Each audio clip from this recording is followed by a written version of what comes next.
सभी दर्शक साथियों को नमस्ते। मैं सोनू आर्य, आप देख रहे हैं मिशन आर्यवर्त। स्वागत है आप सबका और खटखट टोल न्यूज़। आज हम लोग मौजूद थे आर्य समाज की गतिविधियों के अंतर्राष्ट्रीय केंद्र स्वामी इंद्रवेश विद्यापीठ आश्रम टिटोली, और यहाँ 3 दिन का वेद प्रचार कार्यक्रम चला हुआ था। सन्यासियों की कार्यशाला का भी आयोजन यहाँ किया गया है। पूज्य स्वामी आर्यवेश जी के नेतृत्व में आगामी कार्यक्रम क्या रहेगा, किस प्रकार सन्यासी जाकर के वैदिक धर्म का प्रचार प्रसार करेंगे, आर्य समाज को जन जन तक कैसे पहुंचाया जाए, वो सभी बातों का अवलोकन मंथन यहाँ किया जा रहा है। और साथ में नए सन्यासी कैसे तैयार किए जाएं, ब्रह्मचारी कैसे तैयार किए जाएं, वानप्रस्थी कैसे तैयार किए जाएं, उन सारी बातों के ऊपर गहन मंथन यहाँ किया जा रहा। फिलहाल अभी मेरे साथ बात करने के लिए आर्य समाज के एक बड़े वरिष्ठ सन्यासी, 88 वर्ष आपकी उम्र हो चुकी है और पूरा जीवन आपने आर्य समाज के कार्यों में समर्पित किया है। आर्य समाज को जन जन तक पहुंचाने का कार्यक्रम आपने किया। स्वामी इंद्रवेश जी के साथी आप रहे, उनके साथ आपने बड़े लंबे समय तक कार्य किया। स्वामी आत्मानंद जी हमारे साथ मौजूद हैं। आइए स्वामी जी से बात करते हैं, उनके जीवन को लेकर के जानते स्वामी जी से कैसा उनका अनुभव रहा और क्या क्या उन्होंने जो है समाज में जा करके देखा और किया। स्वामी जी सबसे पहले तो स्वागत करते हैं आपका। ओम। अच्छा स्वामी जी, सबसे पहले तो यही जानना चाहेंगे आर्य समाज में आपका परिचय कैसे हुआ, किसकी प्रेरणा से आप आर्य समाज में आए, और आर्य समाज में आने से पहले आपका जीवन कैसा था, और आर्य समाज में आने के बाद आपके जीवन में क्या परिवर्तन आया। ओम ओम।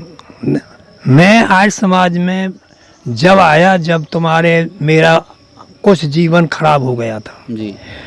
मैंने ऐसे साधुओं के साथ में, ऐसे बाबा जी के साथ में मैं पड़ गया था जिन्हों से बहुत सी कुरीतियाँ मुझ में आ गई थीं जी। और मैं उस समय शराब तो नहीं थी, लेकिन मैं सुल्फा पीता था, तांबा पीता था, भंग पीता था और मुझ में बहुत ही अवगुण थे। मैं बाबा जी के साथ रहता था और अपने मन में ये सोचता था कि मैं जन कितना विद्वान हूँ, कितना जानकार हूँ। लेकिन जब मुझको पता लगा कि आर्य समाज की संस्था एक ऐसी है, एक जो कुछ देश में विपरीत सी लगती है। जब हमने आर्य समाज में जाने का आरंभ किया, एक व्यक्ति ने हमसे कहा, एक भाई तुम ये जो पाखंडियों के साथ में पढ़ रहे हो, तुम्हारा जीवन खराब हो जाएगा। हमने अपने मन में सोचा तो ऐसी जगह कौन सी है जहाँ जा कर के हम ये सोच सकते हैं कि हमारा जीवन सफल हो और हम किसी अच्छे मार्ग पर जाएं। उन्होंने हमसे कहा कि तुम आर्य समाज में जाओ, सत्यार्थ प्रकाश पढ़ो।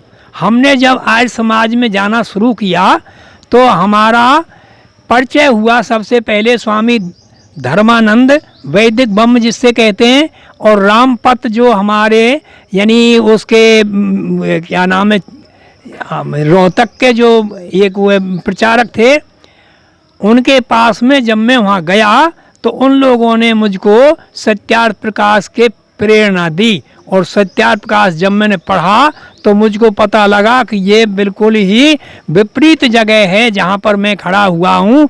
ये जीवन बिगाड़ने की व्यवस्था है, इससे तो अपना जीवन खराब होगा। तब मैंने आर्य समाज में जब मैं गया तो मेरी ये जो कुरीति हैं, मैं जो आर्य समाज का मैंने प्रचार सुना, पहले ऐसा हुआ कि स्वामी धर्मानंद से हम उसमें कहा था, यानी सभा में, एक स्वामी जी आप भजन सुनाएं। तो स्वामी जी ने ये कहा कि भाई मैं आपको व्याख्यान भजन जब सुनाऊंगा जब आप हुक्का, चिलम और बीड़ी बंद कर देंगे। तो सब लोगों ने बंद कर दिया था। मैं सुल्फा पीता था, मैंने जब ये चिलम भरी और जब मेरे हाथ में चिलम थी तो मैंने वे अपने हाथ से दाब के रखी, और जब स्वामी जी बोलने लगे और उनकी मुझसे निगाह फिरी तो मैंने उसमें तुम्हारे कस लगाया। जब कस लगाया तो स्वामी जी ने मुझसे एक बात कही, भाई देखो, तंबाकू पीवो, फूको, खाओ, थूको, सूंघो, छींको, भाई तुम्हारे हाथ क्या आया। मेरे उसी समय ये ऐसे लगी जैसे मुझको किसी ने करंट दिया हो, और मैंने जब इसे ये तंबाकू छोड़ा और आर्य समाज में आया। आज मैं अपने जीवन को सफल बना हुआ देखता हूँ, और मेरी बहुत ही तुम्हारे विद्वानों से जानकारी हुई है, वेद और शास्त्रों का। जब मैंने विद्वानों से कुछ सीखा, यानी सुना है और फिर पढ़ा है, तो मुझको आज अनुभव हुआ है कि मैं उस नरक से स्वर्ग में आ गया हूँ। ओम। अच्छा स्वामी जी, आपने कहा कि स्वामी धर्मानंद जी के संपर्क में आए, वहाँ से आपका एक नया जीवन प्रारंभ हुआ, सारी कृतियों के आपने त्याग दिया और आर्य समाज की भट्टी में तप करके आप एक जो है अच्छे व्यक्ति बन गए। उसके बाद आपका जीवन मतलब कहाँ से क्या आपने प्रारंभ किया? एक प्रचारक के रूप में आप गए, एक भजनोपदेशक के रूप में आपने काम किया, मतलब किस क्षेत्र में आपने काम किया? मुझको विजयराम महाशय जी तो थे आर्य समाज यानी गदपुरी के जो गुरुकुल है उसके प्रधान थे। उन्होंने मुझको यज्ञोपवीत दिया और यज्ञोपवीत के बाद में मैं उनके साथ में कुछ दिन प्रचारक रहा। प्रचार में मैं बहुत ही विद्वानों के साथ में रहा। मैं किस किस के नाम सुनाऊं? वैसे मैंने रामपत से लेकर के, पृथ्वी सिंह से लेकर के और जितने भी उस समय के प्रचारक थे मैंने सबसे संपर्क किया और मैं तभी से भजन गाने के संपर्क में पड़ा। आज मैं कुछ कविता छोटी मोटी कर लेता हूँ और आज मैंने संन्यास लिया हुआ है। ये मेरा जीवन में बर्ताव है। अच्छा, आप कहीं प्रचार के क्षेत्र में गए हो, ऐसा कोई वाक्य आपको याद हो जो आप बड़ा अविस्मरणीय रहा हो, जिसे आप भूल ना पाए हो? हजारों लोगों की गैदरिंग रही हो और कुछ अलग अनुभव आपने महसूस किया, मतलब कोई ऐसा वाक्य आपको जीवन में याद हो कि वहाँ बिल्कुल अलग कोई कार्यक्रम था? देखो, आज के ज़माने में ऐसा है, लोग सत्य से बहुत डरते हैं और असत्य के पीछे लगे हुए हैं। आज उनसे जब हम कहें, देखो मैं आपको एक बात बताऊं, सत्य जो कहना है वो बहुत ही कठिन होता है। मेरे गांव में एक दिन श्यांग हो रहा था। मैं जब वहाँ श्यांग सुनबे के सुबह जब मैंने वो देखा तो वे लोग बहुत अश्लील गाने गा रहे थे और स्पीकर लगा रखे थे। मैंने वहाँ जा कर के उनसे कहा कि भाई स्पीकर बंद कर दो या तुम्हारे अपने यानी स्पीकर बंद कर दो या ये गाने बंद कर दो। तो उन लोगों ने मुझसे ईर्ष्या मानी। एक बार में जा कर के उन लोगों ने यानी पीट भी दिया। इसलिए मुझको बहुत ही अनुभव है कि अच्छी बात कहने में बड़ी कठिनाई पड़ती है। महर्षि दयानंद ने बहुत ईंट पत्थर और जहर पिया था, लेकिन उन्होंने देश धर्म और जाति का कल्याण किया। इसलिए हमको ये हम चाहते हैं कि चाहे कितनी भी मुसीबत पड़े हम भी इसमें आगे बढ़ें। और आज हम देश में यानी जितने भी कुरीति के हुए हैं, जैसे भागवत से लेकर के बहुत से पुराण से लेकर के हम खंडन करते हैं और शराब आदि का खंडन करते हैं, लेकिन लोग हमसे ईर्ष्या करते हैं, हम उसको मानते हैं। ईर्ष्या नहीं, हम उनको बचाते हैं और बचाएंगे। अच्छा, आर्य राष्ट्र के स्वतंत्र दृष्टा सार्वदेशिक आर्य परिषद की स्थापना जिन्होंने की और वर्तमान में जितने भी सन्यासी हम देख पा रहे हैं, चाहे स्वामी आर्यवेद जी की बात करें और भी जितने सन्यासी जो बड़े उच्च कोटि के हैं, वो सब स्वामी इंद्रवेद जी के संपर्क में आए, स्वामी इंद्रवेद जी के साथ रहे, काम किया और उन्हीं की प्रेरणा पा करके वो सब लोग आज सन्यास दीक्षा लेकर के आर्य समाज के प्रचार प्रसार को गति से आगे बढ़ा रहे हैं। तो आपका भी स्वामी जी के साथ घनिष्ठ संबंध रहा होगा, आप भी उनके साथ ही रहे होंगे। आपने स्वामी जी से क्या सीखा?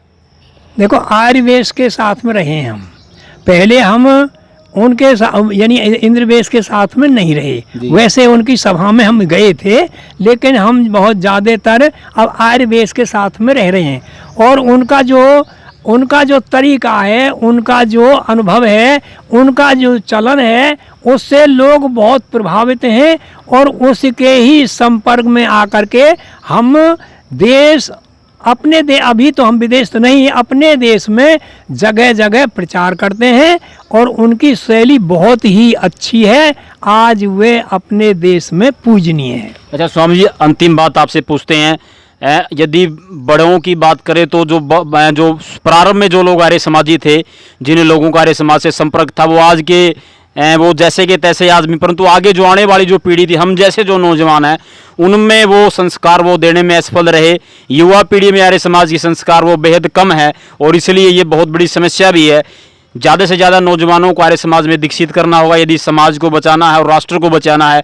तो आपके अनुसार कैसे मतलब आर्य समाज इस काम को करे, कैसे ज़्यादा से ज़्यादा युवाओं को हम आर्य समाज से जोड़े, उसको दीक्षित करें? देखो, इसमें एक कारण है, हमारी जो बात है वो राज्य में नहीं चल रही है। हमको राज्य में यानी राज्य से संपर्क करना चाहिए और हमको राज्य में यानी जाना चाहिए, राज्य की व्यवस्था को हमें देखना चाहिए।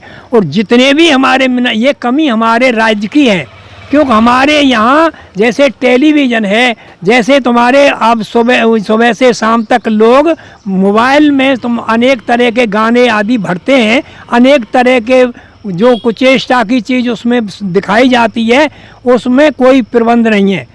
आज के युग में बच्चों का जो मोबाइल जो बच्चों दी जाती है, वे बच्चों का धर्म से कोई वह नहीं है वास्ता। वे लोग जितने भी हैं अश्लील और अधर्मी चीज़ देखते हैं। राज्य की इस पर कोई निगाह नहीं है, इस पर आर्य समाज की निगाह है, लेकिन आर्य समाज की इस समय बात चलती नहीं है।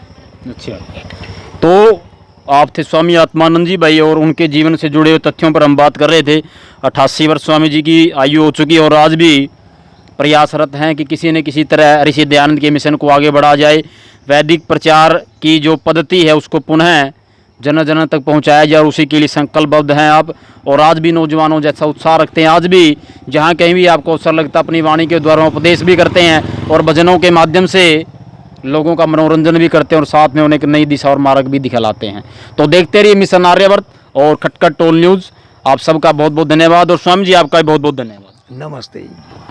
चैनल को लाइक करें, शेयर करें और सब्सक्राइब करें और कमेंट करना ना भूलिए। धन्यवाद साथियों। ज़्यादा से ज़्यादा हमारे वीडियो को लाइक करें, शेयर करें, कमेंट करें और चैनल को सब्सक्राइब करना ना भूलें। धन्यवाद।